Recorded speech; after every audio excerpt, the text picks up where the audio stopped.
I have some homework for you, darlings. I want you to look at your chart and find Mars. Where is your Mars? I ask that because this week we have a grand water trine and Mars is at the center of it. And just to give you some perspective on how important Mars is in our lives, if we look back to January 2025 and that drag, that lull in the energy that we had, that was because Mars was retrograde. Remember, Mars is the planet of action and initiation, okay? So when it was sleeping, when it was retrograde, we really felt that drag of energy, okay? Fast forward to now, and Mars is in its own sign of Scorpio, okay?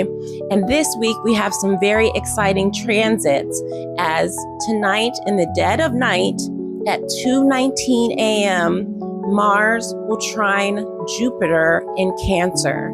So I want you to look in your chart and look at where Scorpio is and where Cancer is, because that is where we are getting this beautiful vibe between Mars and Jupiter. We have Mars, the planet of action and initiation and strategy and war. And then we have Jupiter, the planet of joy, luck, philosophy, and exuberance, okay? And Jupiter is in its own exaltation in Cancer. So with these two planets vibing, we are getting a blessing in those areas of Scorpio and Cancer. But that's not it. On Wednesday at 3:05 p.m., this is all Eastern Daylight Time, we are going to have Mars trine Saturn in Pisces, okay? So Pisces is in the mix.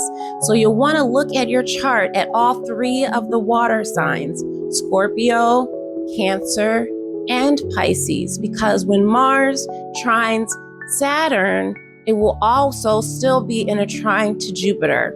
So we're getting a beautiful vibe of influx of energy from these three planets in water signs that are going to bless us with flow, that are going to bless us with the energy to ride the waves of whatever's going on in our lives. This was a long video, but I want you to understand how important this is as we move into 2026. This is a big event that astrologers have been looking towards, and I hope that we can take advantage of it. So look at your chart, look at your Mars, look at Scorpio, Cancer, and Pisces. Take care, and let's look to the skies for insight and incredibility.